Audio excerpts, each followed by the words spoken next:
సృష్టి fertility centre కేసులో enforcement directorate entry ఇచ్చింది. మోసాలతో సంపాదించిన కోట్ల రూపాయల మనీ లాండరింగ్ పై ఫోకస్ పెట్టింది ED. Hyderabad north zone DCP Gopalapuram పోలీసులకు లేఖ రాసింది. సృష్టి ఫర్టిలిటీ సెంటర్ కేసుకు సంబంధించిన ఎఫ్ఎస్ఐఆర్ సహా నిందితుల రిమాండ్ రిపోర్టులను అందించాలని కోరింది ఈడీ. ఇక బాధితుల ఫిర్యాదుతో ఇప్పటికే 9 కేసులను రిజిస్టర్ చేశారు. 30 మందిని అరెస్టు చేసి 40 కోట్లకు పైగా లావాదేవీలు జరిగినట్లు గుర్తించారు పోలీసులు.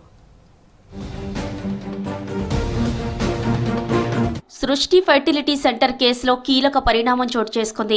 ఈ కేసులోని ఎన్ఫోర్స్మెంట్ డైరెక్టరేట్ ఎంట్రీ ఇచ్చింది. పసిపిల్లల విక్రయాలు, ఫెర్టిలిటీ సెంటర్ మోసాలతో సంపాదించిన కోట్ల రూపాయల మనీ లాండరింగ్ పై ఫోకస్ పెట్టింది.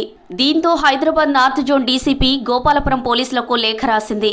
సృష్టి ఫెర్టిలిటీ సెంటర్ కేసుకు సంబంధించిన ఎఫ్ఐఆర్ సహా నిందితుల రిమాండ్ రిపోర్టులను అందించాలని కోరింది ఈడీ. వీటి ఆధారంగా ఎన్ఫోర్స్మెంట్ కేసు ఇన్ఫర్మేషన్ రిపోర్టును రిజిస్టర్ చేయనుంది.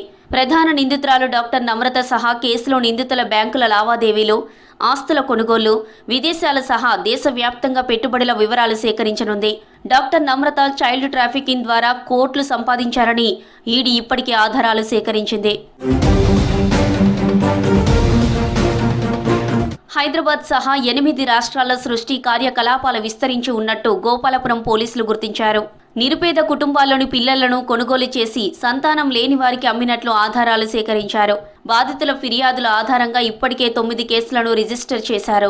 ఈ వ్యవహారంలో ఇప్పటికే 30 మందిని అరెస్టు చేయగా 40 కోట్లకు పైగా లావాదేవీలు జరిగినట్లు గుర్తించారు పోలీసులు. ఈ డబ్బును వివిధ మార్గాల్లో మనీ లాండరింగ్ చేసినట్లు ఆధారాలు సేకరించారు. పిల్లలను అమ్మి సరోగసి, ఐవీఎఫ్ ద్వారా వారికి జన్మనిచ్చినట్లుగా నకిలీ ధృవపత్రాలు సృష్టించినట్లు పోలీసుల దర్యాప్తులో బయటపడింది. ప్రధాన నిందితురాలు డాక్టర్ నమ్రత, ఆమె భర్త సురేష్, ఆమె చెల్లి కీర్తి సహా దాదాపు 50 మందికి పైగా సృష్టి ఫెర్టిలిటీ సెంటర్ ద్వారా భారీగా డబ్బు సంపాదించినట్లు పోలీసుల దర్యాప్తులో బయటపడింది.